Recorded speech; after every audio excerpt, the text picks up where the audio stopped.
Graça e paz, irmãos. Boa noite. Eu nem sei se eu cumprimentei vocês. A verdade é que esse ambiente de adoração, ele é o ambiente no qual nós fomos nascidos para estar. O peixe, ele vive na água, a ave precisa voar, e os filhos de Deus precisam estar nesse ambiente de adoração. E uma vez que a gente acessa esse ambiente, não há outro lugar melhor. A gente entende o que é o melhor, e é muito bom estar aqui com os irmãos, adorando ao Senhor, recebendo aquilo que Ele tem para nos dar e ofertando aquilo que a gente pode ofertar a Ele: honra, glórias, louvores, porque Ele é digno. Sabe, essa semana eu estava conversando com o pastor Eli, falando a respeito do ano, a respeito do próximo ano, daquilo que Deus fez, daquilo que a gente tem expectativa que o Senhor ainda vai fazer esse ano, daquilo que a gente tem imaginado e preparado o coração para aquilo que Ele vai fazer no próximo ano. Ele falou bem assim que eu dou muito trabalho, e aí eu fui fazer uma brincadeira e falei bem assim: o Senhor já me deu uma palavra para o próximo ano. Ele: é mesmo? Eu falei: sim. O ano sabático, vou ficar só descansando. Algumas pessoas acharam graça, eu também achei. Ele não. Ele está repreendido. O ano que vem nós vamos trabalhar muito mais. E palavra tem poder, você não vai falar mais isso não. Já recebi aquele puxão de orelha gospel. Já fiquei ligado no Senhor.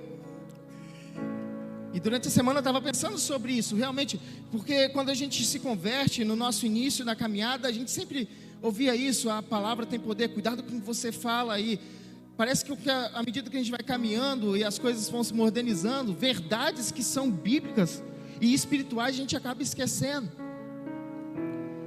Mas as palavras têm poder e nada é por acaso. E não é por acaso que você está hoje numa igreja que se chama Restaurar.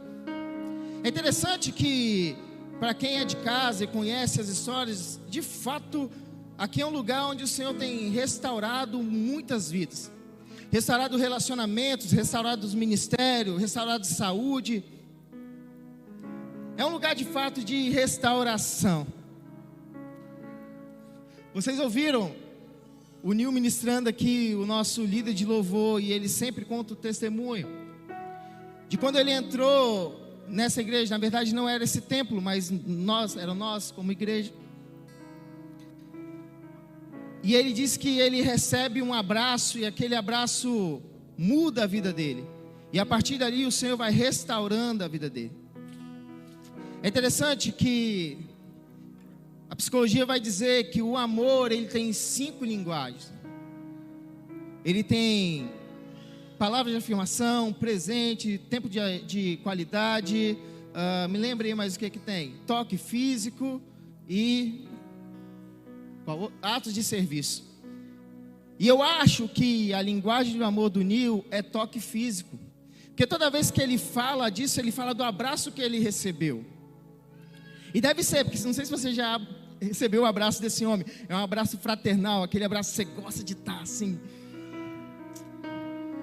Mas acho que ele esquece o que Deus falou, porque eu lembro o que Deus falou.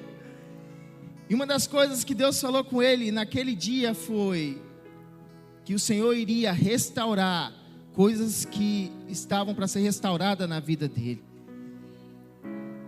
E eu falo isso porque ele fala isso sempre, que ele foi restaurado. E eu tenho certeza que se eu der o microfone para muitos aqui, irão falar que foram restaurados. E sabe, queridos, nós ainda, que por muitas das vezes nós possamos estar restaurados em algumas áreas das nossas vidas, existem algumas áreas que talvez precisam de restauração, precisam de um recomeço, precisam de uma renovação. Eu quero que você abra a Bíblia comigo em Lucas 24, versículo 28 ao 34. E à medida que você abrir, você vai dar um glória a Deus, fazer um barulho de crente. Os meninos sempre colocam aqui. Hoje que eu queria que eles colocassem, eles não vão colocar. Tá difícil para abrir a Bíblia aqui hoje. Estou sem um apoiozinho.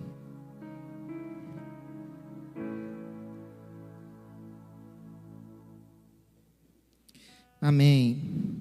Lucas 24, 28. Diz assim a palavra do Senhor: ao se aproximarem do povoado para o qual estavam indo, Jesus fez como que ia a mais adiante. Mas eles insistiram muito com ele: fique conosco, pois a noite já vem, o dia já está quase findando. Então ele entrou para ficar com ele. Quando estava à mesa com eles, tomou o pão e deu graças, partiu e deu a eles. Então os olhos deles foram abertos e reconheceram, e ele desapareceu de vista deles. Perguntaram-se um ao outro: não estava queimando o nosso coração enquanto ele nos falava no caminho e nos expunha as Escrituras? Levantaram-se e voltaram imediatamente para Jerusalém. Ali encontraram os 11 e os que estavam com eles reunidos, que diziam: é verdade, o Senhor ressuscitou e apareceu a Simão. Então os dois contaram o que tinha acontecido no caminho e como Jesus fora reconhecido por eles quando partia o pão. Aleluia. Obrigado.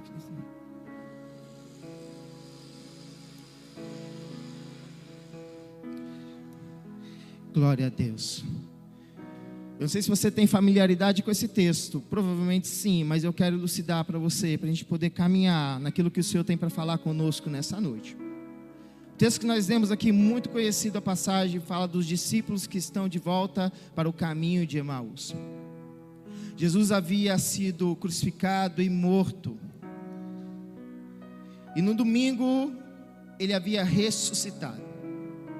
Mas esses discípulos que acompanharam Jesus, a gente não sabe por quanto tempo, quando viram toda aquela situação de Jesus morto na cruz, a vida daqueles homens que depositaram em Jesus toda a sua esperança, toda a sua fé, toda a sua confiança, agora todos os planos deles, todos os sonhos deles, tudo aquilo que eles tinham colocado no seu coração que iria acontecer, foi frustrado.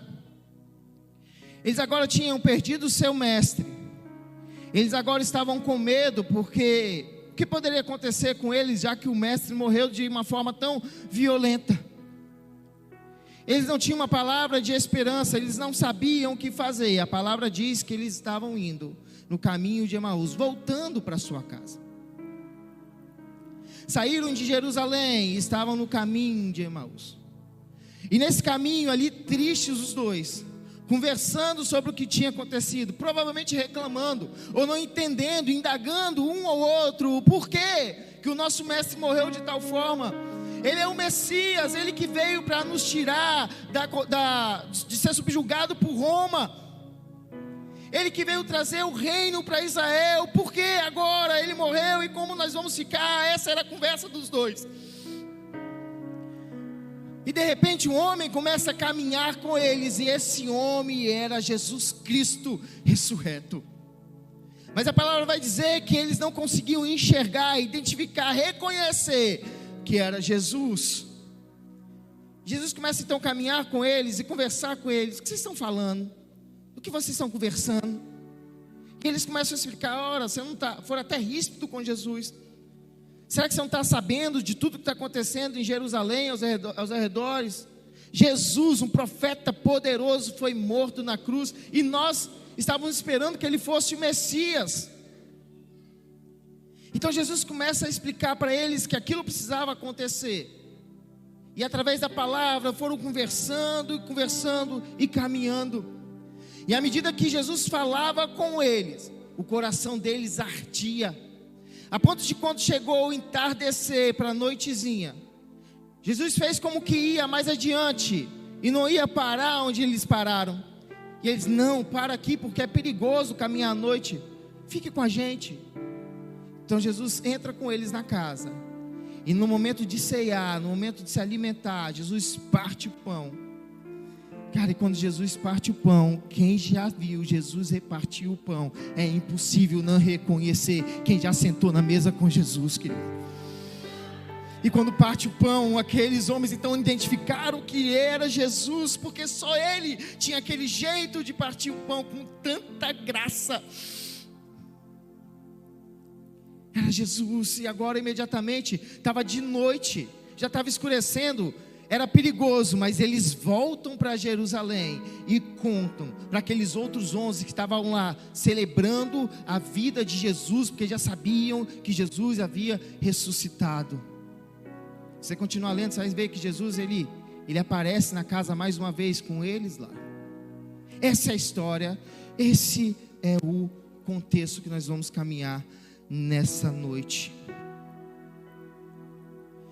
Sabe, a volta para Emaús desses discípulos, muitas vezes a gente se encontra nesse local também, nesse trajeto, nessa caminhada, nessa rua, nessa estrada, nesse caminho. Eles voltaram para Emaús porque eles estavam se sentindo frustrados. E muitas vezes nós somos frustrados em algumas áreas de nossas vidas. É um negócio que não dá certo, é um planejamento que sai fora da nossa rota.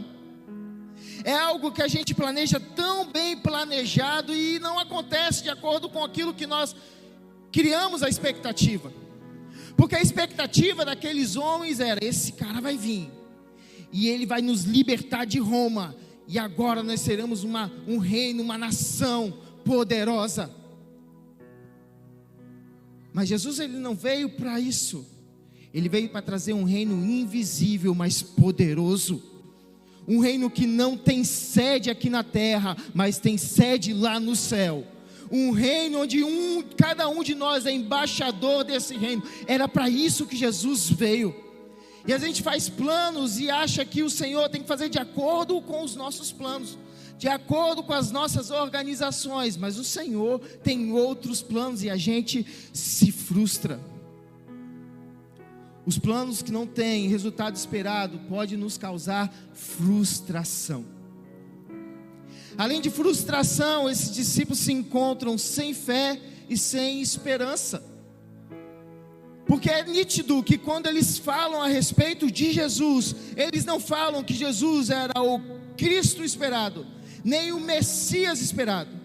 Eles agora falam de Jesus como um profeta, como João Batista, como Elias, mais um profeta de Israel. Porque quando a gente se frustra, querido, é arriscado a gente perder a nossa fé e a nossa esperança. Ainda que racionalmente a gente fala: não, eu creio no Senhor, eu sei quem é Jesus. Mas aí por dentro, na nossa alma, a gente fica com aquela dúvida: será que Jesus é só mais um, é mais uma religião, é mais um conto? Quem é Jesus para nós nos momentos de frustrações? Nós temos que ter esse cuidado, porque esses discípulos, por causa das suas frustrações, perderam a fé, perderam a esperança. Quem pode nos salvar? Quem vai salvar o nosso povo? Era só mais um profeta e morreu. E com ele tudo aquilo que nós acreditávamos. Eles perderam o seu propósito. Frustrados, sem fé e sem esperança, perderam o seu propósito. Saíram de onde deveriam continuar, saíram de Jerusalém e voltaram de onde eles haviam saído. E Satanás, ele é doido para que a gente faça isso, querido. Que a gente saia do lugar onde Ele quer que nós estejamos, Jerusalém, a presença de Deus, e volte para o lugar de onde Ele nos chamou, de onde Deus nos chamou. Sabe aquelas práticas que a gente não pratica mais? Aquilo que o Senhor nos libertou. Quando a frustração vem e a gente perde a nossa fé, perde a nossa esperança, se a gente perder o nosso propósito, Satanás, ele nos tira do lugar onde Deus nos posicionou e nos leva lá de volta. Nós conhecemos histórias assim. Pessoas que perdem o propósito, perdem o temor. E agora, vou voltar para Emaús, porque eu não tenho mais nada em Jerusalém. eu vou voltar às minhas práticas, porque em Jerusalém, na presença do Senhor, eu não tenho mais esperança, porque meus planos foram frustrados.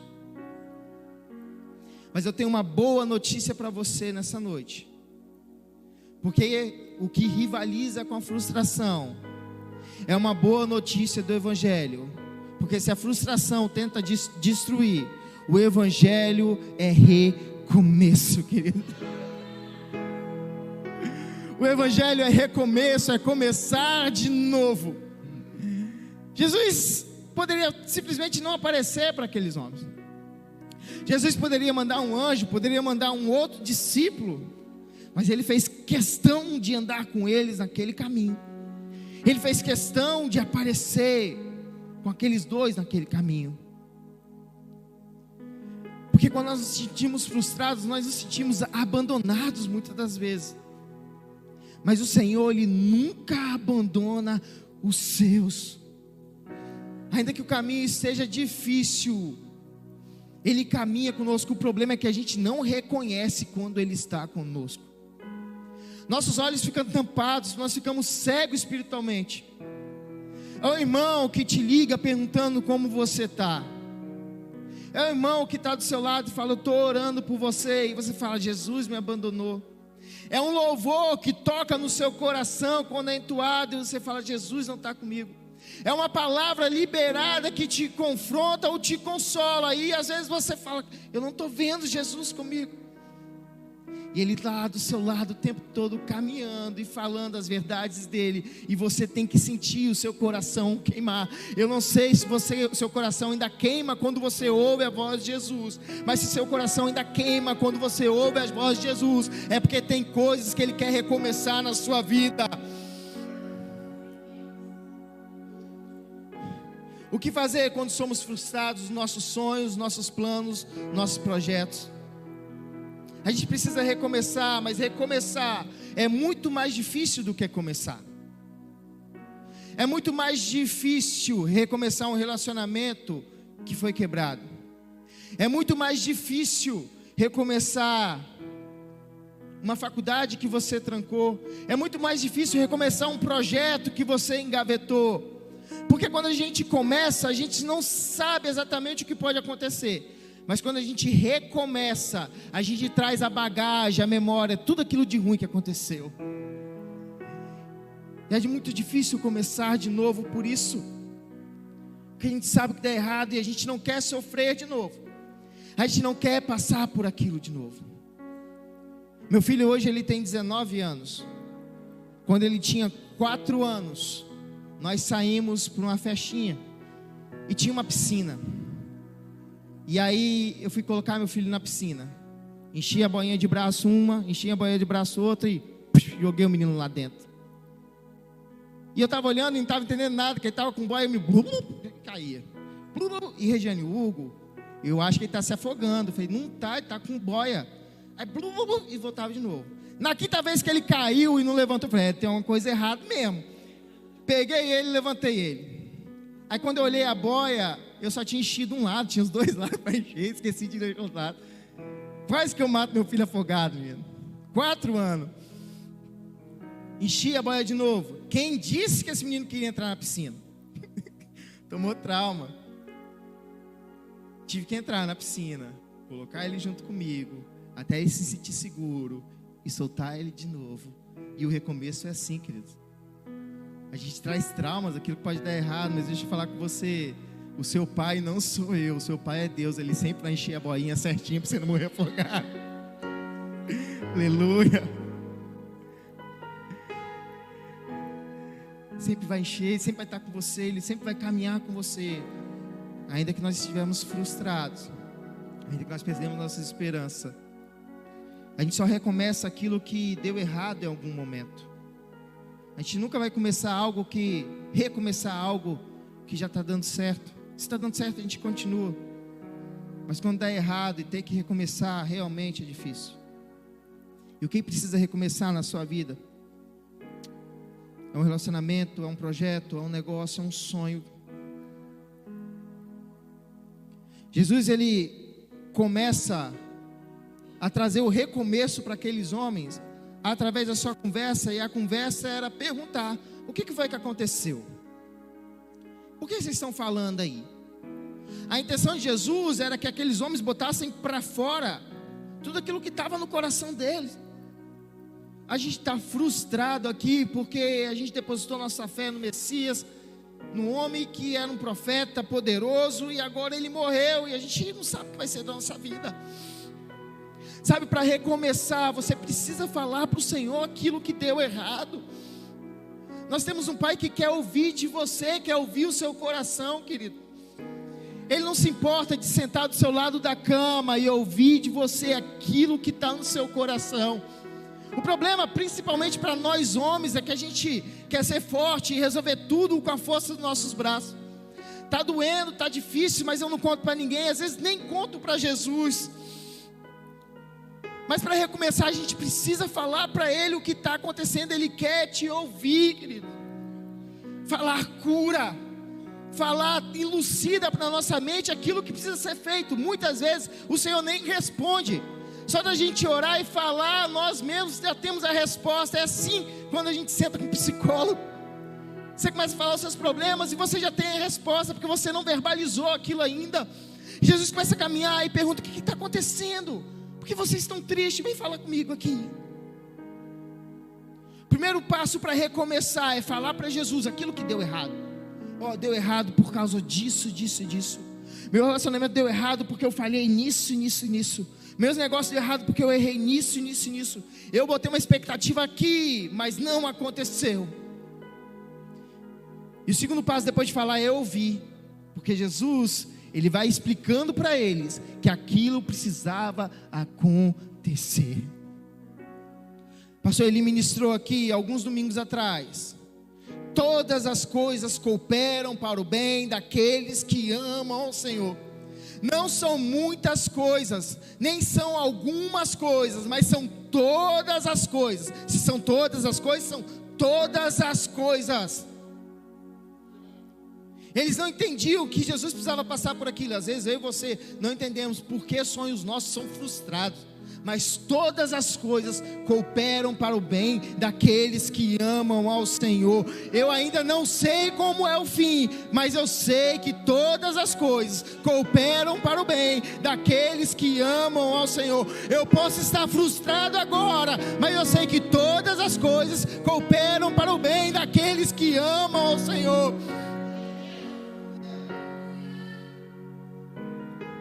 Jesus ministra a palavra, o coração queima. Quando nós ouvimos Jesus, nós entendemos que nós nos frustramos por colocar expectativas em lugares errados. Porque se eles tivessem colocado a expectativa, querido, em Jesus como Messias, como Cristo, como aquele que iria morrer, mas ressuscitar, eles não estariam frustrados. E a gente se frustra também por isso, porque a gente cria expectativa em pessoas, em homens, numa comunidade, num trabalho, num relacionamento, e a gente se frustra por isso. A gente entra numa igreja, e aí tem o pessoal do estacionamento que recebe bem, aí tem o pessoal lá da recepção que recebe bem, os irmãos, e você vê: que igreja maravilhosa, e você começa a caminhar com a gente, e aí você vê que a gente é falho, igual você, e você se frustra porque você criou uma expectativa no lugar que você não deveria criar. Você não vai criar uma expectativa em cima de mim, nenhum pastor e nenhum ministro de louvor. Cria expectativa em Jesus, porque nele você nunca vai ser frustrado.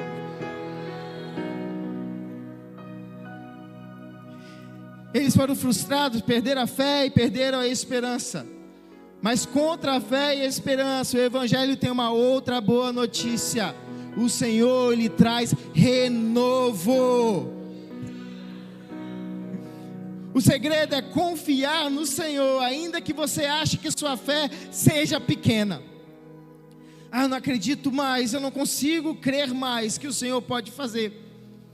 Eu não consigo acreditar mais que o Senhor pode mudar a situação da minha casa. Eu não acredito mais que o Senhor possa mudar a situação da minha empresa. Eu não acredito mais que o Senhor possa mudar a situação da minha saúde. Talvez você ache que sua fé seja pequena. Isaías 40:31 diz assim: mas os que confiam no Senhor renovam as suas forças, sobem como asas como águia, correm e não se cansam, caminham e não se fadigam. Preste atenção, a fé, ela é a força do crente. Então você confia, ele renova as suas forças, ele renova a sua fé, querido. É só confiar, confia que ele vai fazer. Ele vai renovar a sua esperança, é Ele mesmo que vai renovar a sua esperança. Sabe, nós somos dotados de 5 sentidos. E eu vou esquecer eles, eu nem vou falar: tato, paladar, olfato. Mas o meu pastor também uma vez ministrou lá no primeiro templo, e eu lembro porque eu estava lá, que o crente ele tem o 6º sentido, e o 6º sentido do crente é a fé. Está vendo como é que eu estou ligado nessas pregações?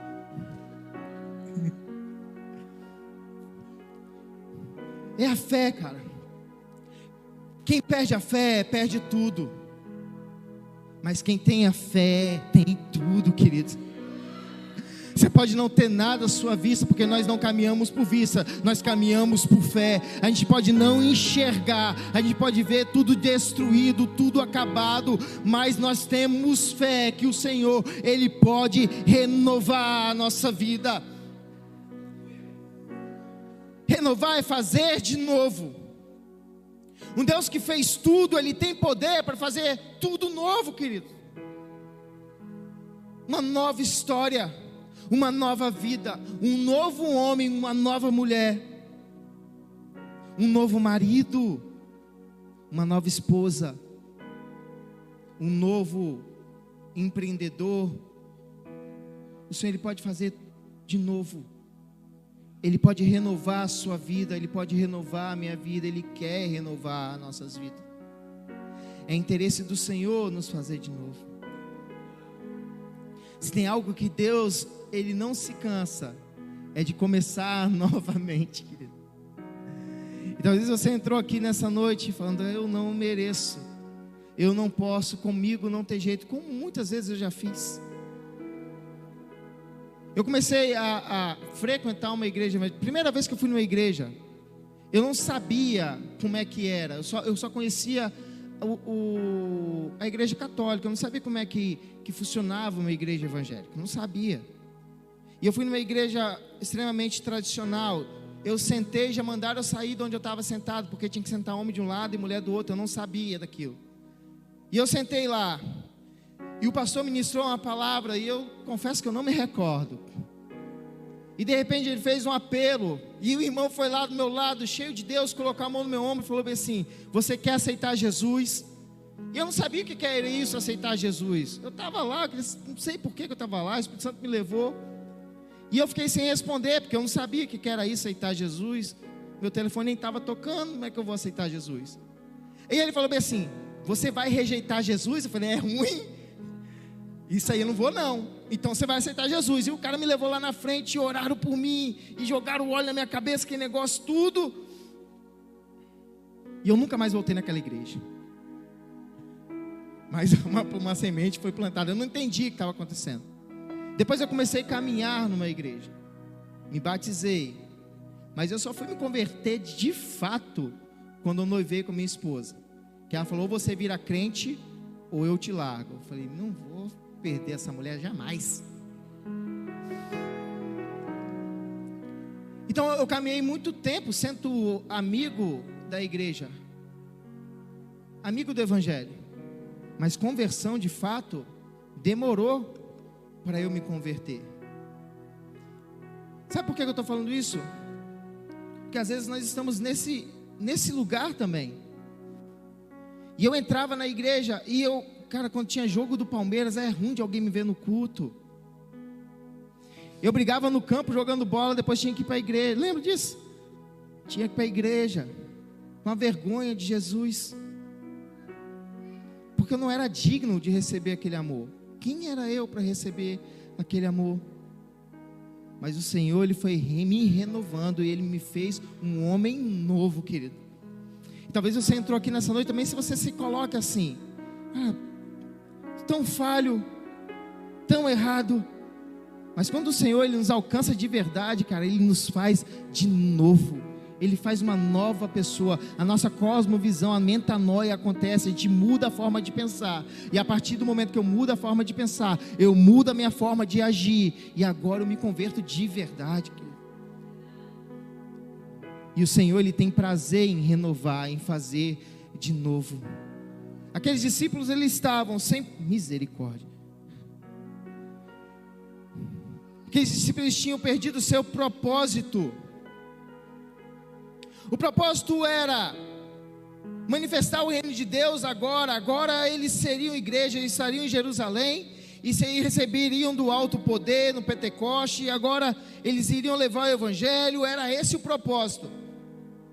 Mas por causa da frustração, da perca da esperança, da perca de fé, esses homens agora vão para longe, saem de Jerusalém, saem da presença de Deus, e vão querer voltar para o lugar escondido, para um lugar onde ninguém vai ver eles. Vou voltar para Emaús. E aqui é um problema muito grande quando a gente perde o nosso propósito. Porque quando a gente perde o nosso propósito, nós abrimos brechas para sermos quebrados. Porque quando a gente perde o propósito, a gente começa a quebrar princípios, querido. Porque um homem, eu vou falar isso para você, homem, você que não entendeu o seu propósito como marido na sua casa, você corre um grande risco de quebrar os princípios, de ver coisas no celular que não era para ver, de conversas que não era para ter, e aí você vai quebrando princípios, e lá na frente, o princípio que você quebrou, ele te quebra também. Quando você abre um negócio, você que é empreendedor, nós temos empreendedores aqui, empresários aqui, você abriu esse negócio porque você queria glorificar a Deus com seus negócios. Mas quando você perde esse propósito, você esquece de glorificar a Deus através dos seus negócios. Você quebra princípios. E agora você já não oferta mais, você já não dizima mais. E quando você quebra princípios, os princípios vão te quebrar lá na frente. É por isso que às vezes os negócios não vão bem. É por isso que às vezes há alguma rusga na família, porque a gente quebra algum princípio. E a gente só quebra princípio porque a gente esquece o propósito. Porque quando a gente sabe o nosso propósito, a gente segue firme nos princípios do Senhor. Então se a gente anda às vezes errante, é porque a gente ainda não entendeu o propósito que Deus tem para mim e para a sua vida, querido. Que não é sentar nessa cadeira, esquentar essa cadeira e vir aqui no domingo e cantar 30 minutos de louvor e ouvir 40 minutos um pastor pregar. Não. O propósito de Deus para a sua vida é manifestar o reino através de você. São vidas sendo salvas através de você. São vidas sendo resgatadas através de você. É um propósito para você. A boa notícia é que Deus se alegra em restaurar propósito. Jeremias 33:7 diz assim: mudarei a sorte de Judá e de Israel, e restaurarei como antigamente, e os purificarei de todo o pecado que cometeram contra mim, e perdoarei todos os seus pecados de rebelião contra mim. Então Jerusalém será para mim uma fonte de alegria. Eu acho esse versículo impressionante. Jerusalém será para mim uma fonte de alegria. Sabe que Deus, é o próprio Deus falando aqui na boca do profeta. É que Ele se alegra em restaurar, Ele se alegra em transformar aquilo que está quebrado, querido. O Senhor, Ele tem alegria nisso.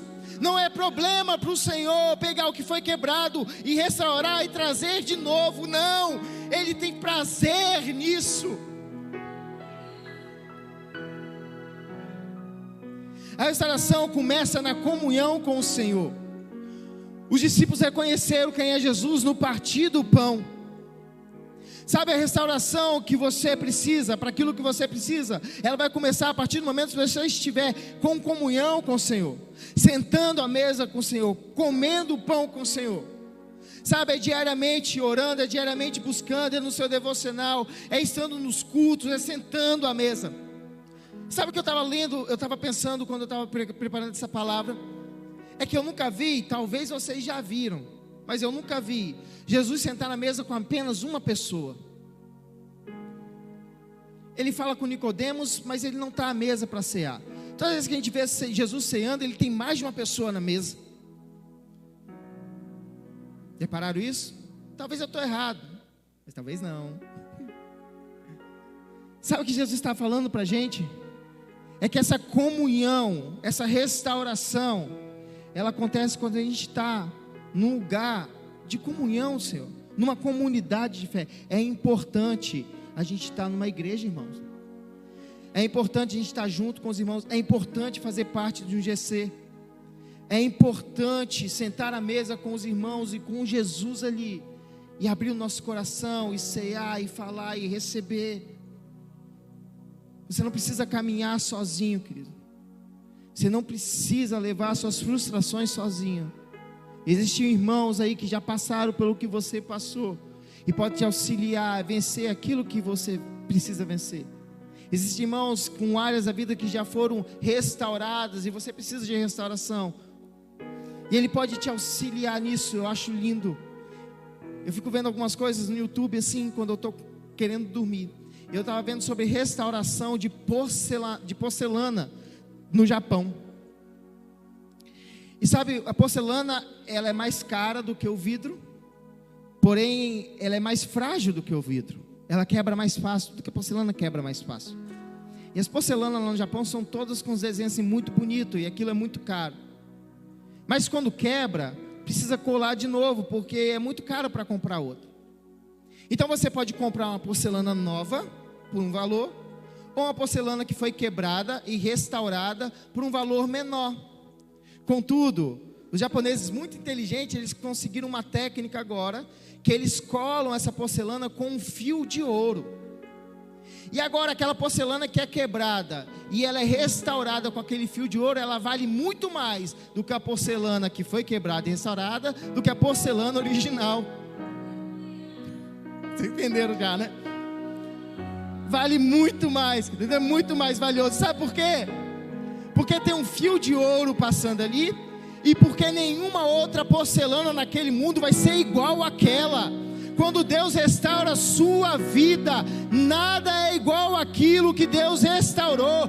Só você é igual a você, só o seu casamento é igual ao seu, só o seu ministério é igual ao seu, porque Deus restaurou. E não é com fio de ouro não, é com sangue precioso de Jesus, querido.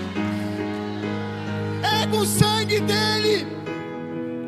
É por isso que a gente vê tantos casais ministrando para casais que tiveram o casamento destruído, mas houve um fio de ouro, de sangue de Jesus ali, que reconstruiu, e nada é igual mais a esse casamento, ele é único. E agora aquelas rachaduras servem para mostrar: olha, tá vendo aqui, eu também fui trincado, eu também fui quebrado, mas Jesus me restaurou, e Ele pode restaurar você também. É isso, queridos. E você está aqui nessa noite porque o Senhor quer restaurar alguma coisa na sua vida, recomeçar alguma coisa, alguma área na sua vida. Quando Jesus restaura a comunhão, o propósito revive. Eles estavam sem fé, sem esperança, perderam o propósito, mas voltaram para Jesus, o lugar da presença, cheios de fé e esperança, e com o propósito de anunciar Jesus ressurreto. Jesus, Ele quer restaurar propósito aqui nessa noite. Ele quer renovar vidas nessa noite. Ele quer recomeçar com vidas aqui nessa noite. Quero te convidar a ficar de pé comigo em nome de Jesus.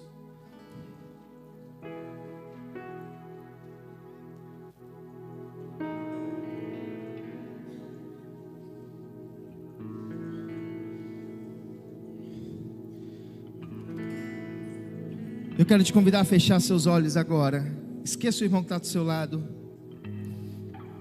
Esqueça na pessoa que você falou: essa pessoa podia estar ouvindo essa palavra. Não, é você e Deus agora. Quais são os sonhos, os projetos? O que no seu coração está voltando para Emaús e saindo da presença?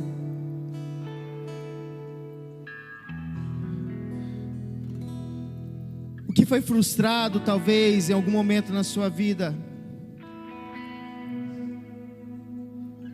e parece que sua fé desfaleceu, a esperança foi embora, perdeu o propósito, o sentido. Jesus te trouxe aqui nessa noite e caminha com você aqui, porque Ele quer te renovar, queridos. Ele quer recomeçar com você. Ele quer restaurar a sua vida. É interessante que o começo do relacionamento do pai com o homem é no jardim, é no Éden, é com tudo bonitinho. Mas o recomeço precisou de uma cruz, querido. O recomeço do relacionamento do pai com seus filhos precisou de uma cruz. Porque recomeçar é muito mais difícil. Mas a boa notícia é que no terceiro dia Ele ressuscitou. A boa notícia é que Ele ainda caminha com os seus em meio às frustrações.